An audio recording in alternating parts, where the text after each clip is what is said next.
are fucking and I need y'all to stop. I've locked up the boyfriend. Hopefully we're not interrupted for another intro. Welcome back, or welcome if it's your first time. I'm so glad to have you here. I've been gone for a minute, not filming stuff, but I'm back doing a July wrap and an August TBR. Sadly, I'm not gonna do the spin the wheel this month simply because I am really feeling the physical books right now.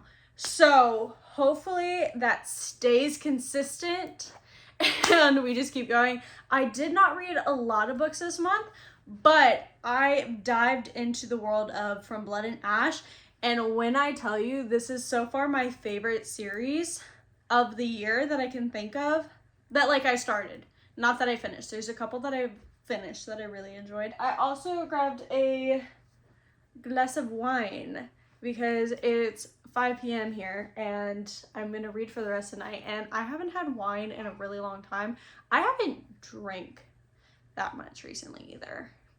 Anyway, yay wine. Okay, to get into the books that we've read so far this month, the first book that I read in the month of July was A Kingdom of Flesh and Fire, and oh my gosh, this was definitely a great sequel. Definitely pulled me into the world even more. Obviously, I can't talk about it too much, and I don't even think I could read the back, but oh my gosh, it was so good. The characters are so charismatic. I love every single one. And I don't know if anyone else feels like this, with the main character sometimes, but do you just feel like a certain main character and the female character, they just fit so well together that you can't even have a full crush on them? You can have a crush on them, but you're not like, oh, that's my next book boyfriend, because, girl, that's your man. That's your man, not mine. And my man is, what was his name? Kieran? Oh, fuck, I forgot his name. I didn't forget his name, I just forgot how to... Kieran,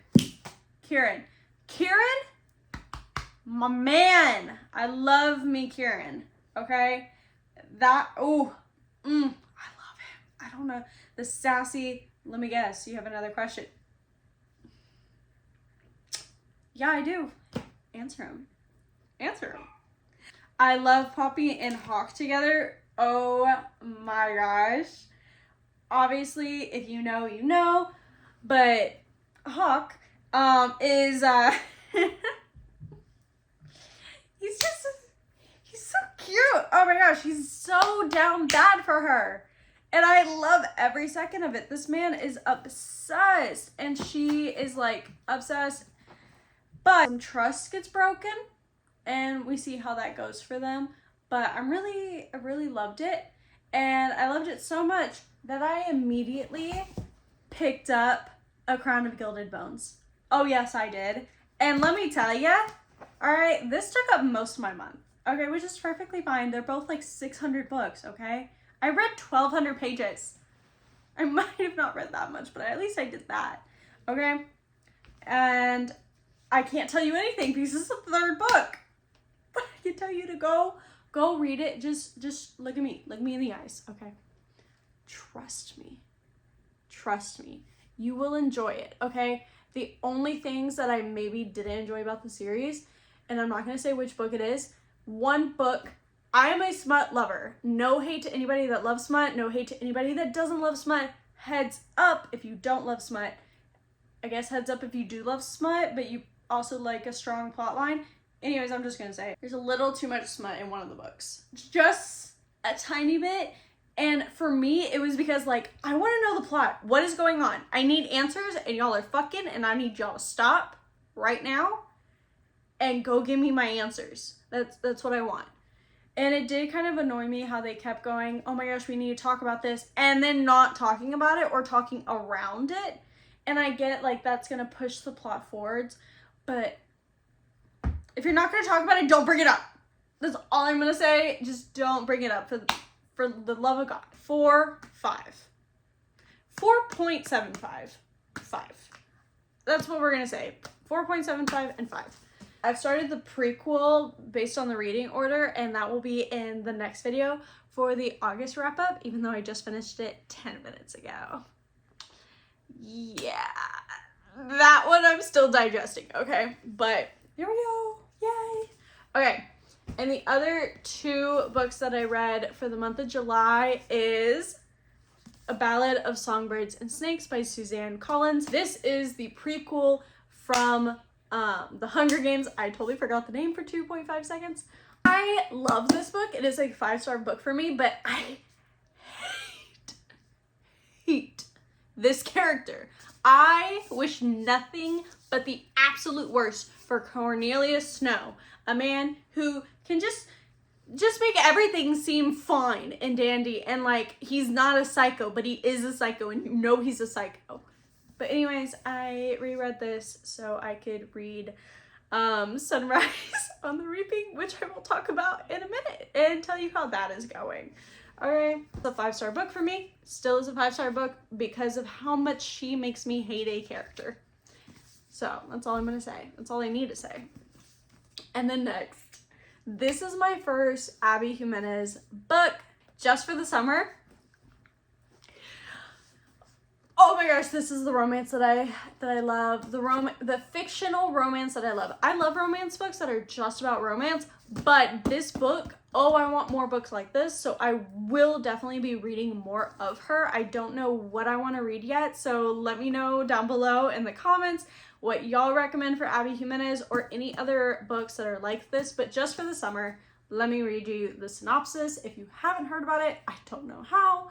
I've literally had this book for like, I don't know, since it came out, so 24, so over a year, I don't know. 4 dates, 1 kiss, and a breakup. That's all it will take to find their soulmate.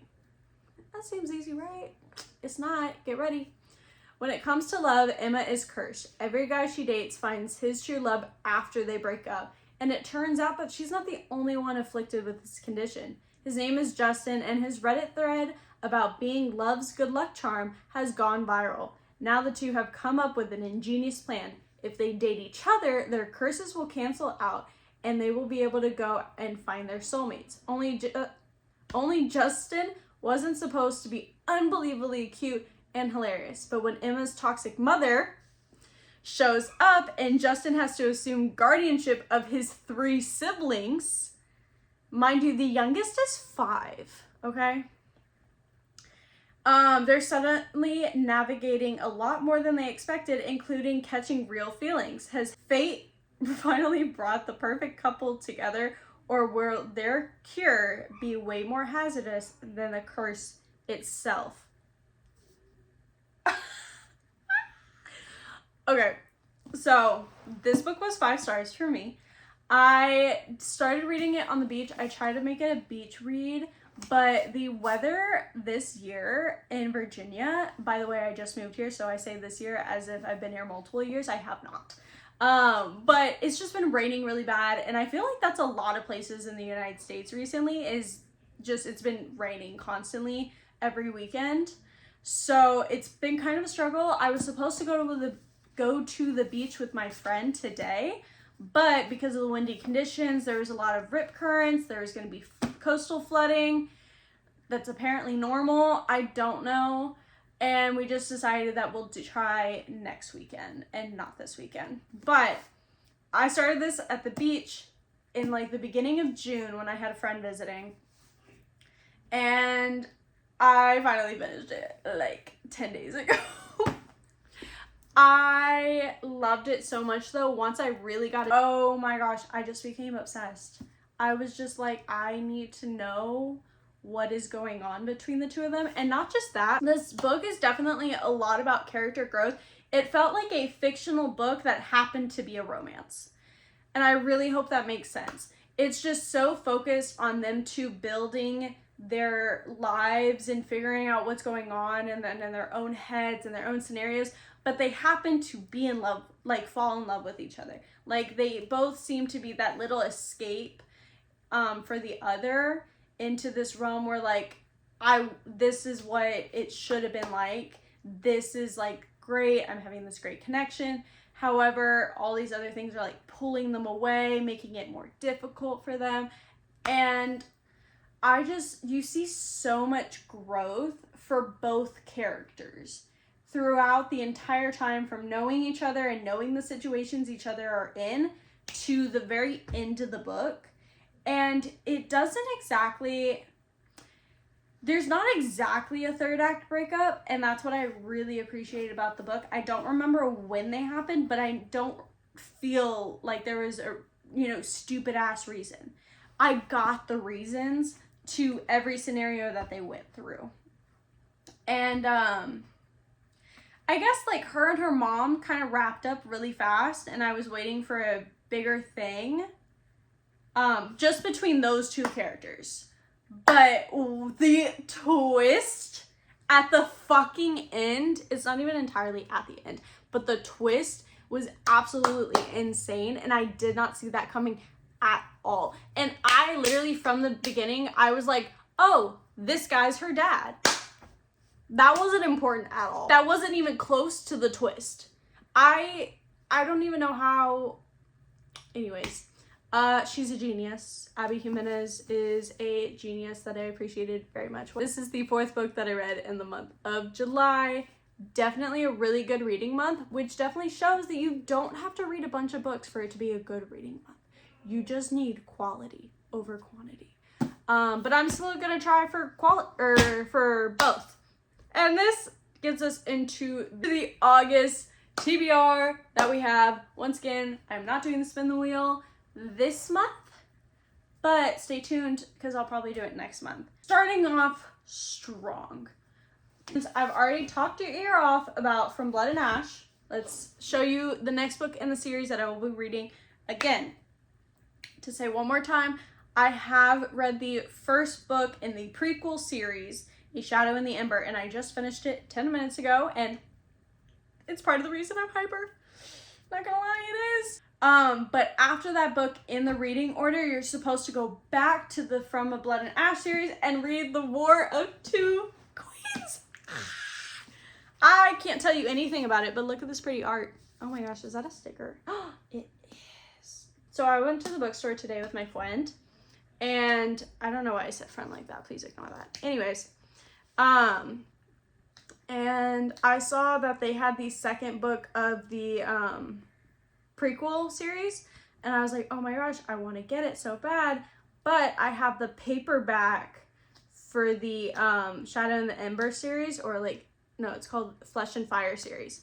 So I either need to get the paperback or the hardcover. Obviously, those are the only choices, but because I would want the series matching, obviously I need the paperback. However, the entire From Blood and Ash series that I own is hardcover. And I didn't realize my mistake with A Shadow in the Ember until it arrived at my home. And I was like, oh fuck, I didn't choose hardcover. I chose the cheaper option. Anyways, so I was in the bookstore with my friend, and I was like, you know what? Maybe I'll just take it. Maybe I'll just take the second book. It'll be the hardcover. That's fine. And then I looked at the price, and I remembered that the price is $31 for a hardcover. I was thinking I don't know, 28. And I know it's like, oh, it's only a $3 difference. I'm not supposed to be buying a book, period. So I was like, we're going to put you back. Also, because when I looked it up, I didn't look at the price on the book because I decided to make bad decisions. So I looked online to see if they had a paperback and where to find it. And that's when I saw the prices, and the hardcover was $31.99, and the paperback was $19.99. That's $20. For someone who's not supposed to be buying books, obviously I should go with the cheaper choice, but the cheaper choice wasn't there. So we're just gonna hold off on her, listen to the audiobook, maybe Kindle, and just wait and eventually get it.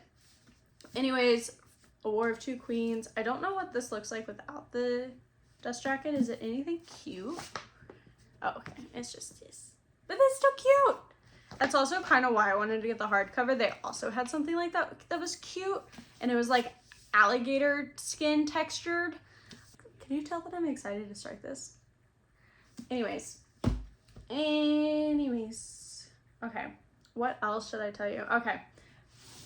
we'll start with another book that I just finished the reread of. Okay. I'm gonna reread, or not reread, I'm gonna read for the first time Haymitch's story in Sunrise on the Reaping by Suzanne Collins. Guys, I opened this book up already. I am like page 3. I thought I was a lot further. But anyways, tell me how this man is an alcoholic and already in the beginning of the pages, he's literally making alcohol.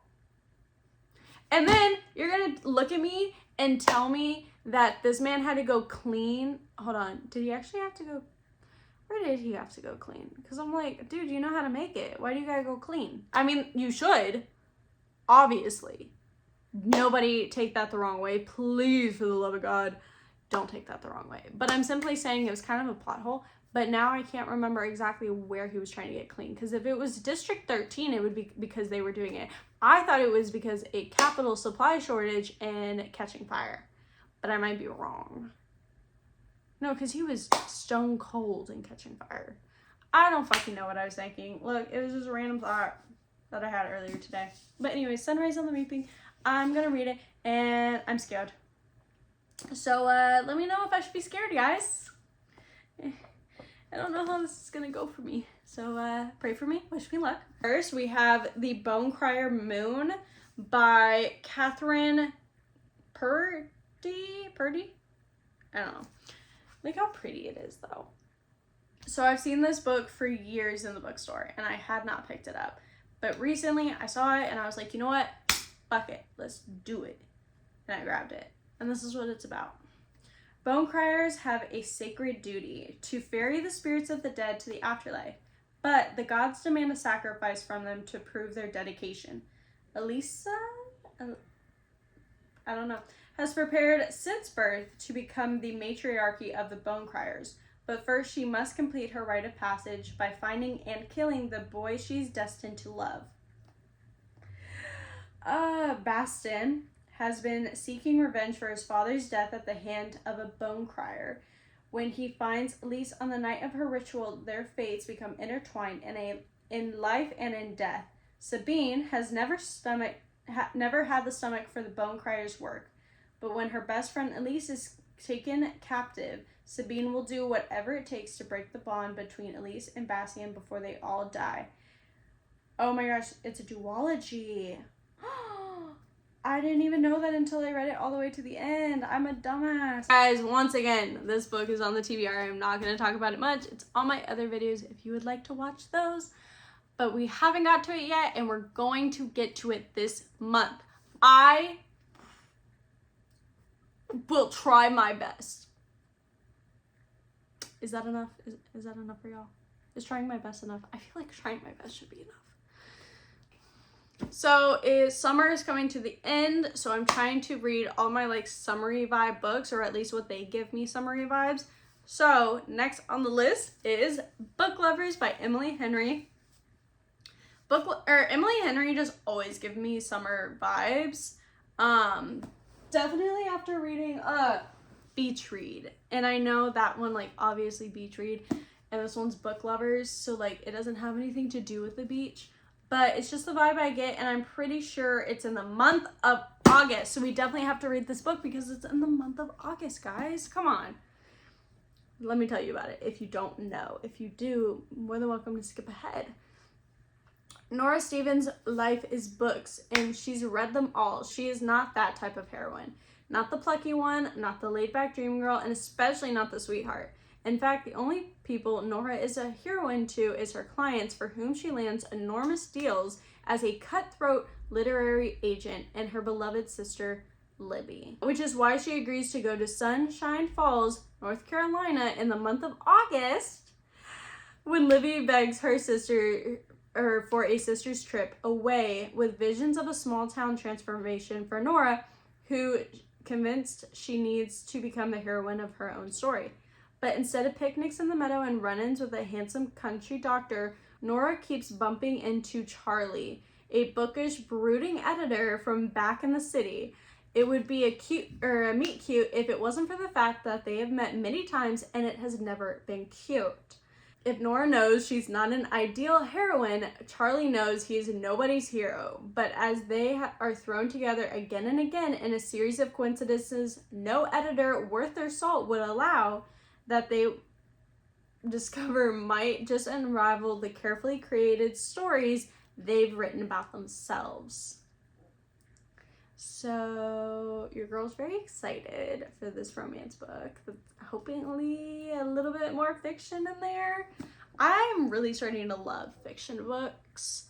Like, you know, The Women, Wayward, Sirens is on my list to read. I'm really starting to love those type of books. I think I secretly like always have. Just fantasy is like my home and romance is my home. But I haven't read a lot of romantasy, weirdly enough. I need to read more, and I kind of want to get into dark romance more. So if you have any recommendations, let a girlie know. We have The 5 People You Meet in Heaven by Mitch Oldham. Yeah. Let me tell you the story about this, because the story about this book is kind of funny. I was in the bookstore with my friend who kind of reads. And this is like years ago, right? And I was like, oh my gosh, I am just so emotional recently, but I can't cry. Like, I don't know what's wrong with me. I'm just like always on edge, but never like going over the edge. And I just need a good cry. And I feel like I just need to find a book that gives me that good cry. And this girl comes up to me and she goes, I have the perfect book for you. Mind you, she doesn't work there or anything. And I felt like she felt a little nervous about it. And I was just like, I was in such a place where I was like, yes, tell me. And she goes, and she hands me this. Now, at the time, I was not into fiction. I just told y'all, those were not my first series that I enjoyed. So she hands me this and I was like, oh. But like, she took the effort to like be like, oh my gosh, you would love this book. It's exactly what you're talking about. If you want a good cry, this is a good cry book. And so she did exactly what I said, but she just happened to pick up a book that I didn't want. But there was this little voice in my head going, trust her. So I was like, you know what? I would love to take the book that you're recommending. And I bought it. And I haven't touched it since. Well, actually, I've touched it multiple times. I've literally started reading it. I feel like there should be a bookmark in here, but I guess there's not. I think I got to 12. Yeah, this looks familiar. So we're going to say I got to page 12. It's a small read. It's literally less than 200 pages from what I'm looking at. And if it's going to make me cry, good. It did its job. Do I want to cry hysterically right now? No. But I also haven't had any books that has made me cry physically, like cry. Okay, I've had some where it's like, oh, a tear has slipped out. No, I want to sob. And this, she needs to get the job done. I've been told she will get the job done. The last 2 books on this TBR, I'm a little nervous about, so be nice to me. Maybe I should go with the heavy hitter because 1, I don't know if I'm going to get to her, and 2, everyone's heard about her. Crescent City. I started this book. I feel like, well, the bookmark is way over here. The book, that's not how far I read. I think I read like almost 200 pages, but not quite. And realized that my reading slump was just not helping, and I should not be reading the book at the time. And it was also my first urban fantasy, and I think it still will be my first urban fantasy because I can't remember any right now. But my friend started reading it, and I was like, kind of want to read it with her. So we're gonna attempt to add it to the list, even though we're already in a huge series and we have to go back to Zodiac Academy, which we have not finished yet. But I also have the entire series, so like I should probably do that. I don't have the entire Zodiac Academy series, you know. I only have book 3. I already finished 1 and 2 right here. But I only have 3, and there's like 12,000 of them. So why don't we do Crescent City first and get into all the theories that I've been avoiding for years. I don't know how I did it, but I haven't gotten a single spoiler for this. And if I have, I totally forgot it. So that's great. Lastly, the last book for the August TBR is the second book in the series that I started last month with Flawless by Elsie Silver. We have Heartless by Elsie Silver. And yes, I did not say the series because I cannot remember the series name 1000%. So we have Heartless by Elsie Silver. I am so excited about this. This is Caden, so single dad. I have not read a good single dad in a hot minute. I don't even remember a single dad. Like, I have like 2 like single moms that I really like, but I don't know. We'll see. Oh, The Nanny. The Nanny's a single dad, and oh my gosh, I loved The Nanny. So this is the synopsis. Working as a nanny for the world's grumpiest single dad should be simple, except for she can't keep her eyes off of him, and he can't keep his hands off of her. I'm gonna grab my wine real quick. Hold on.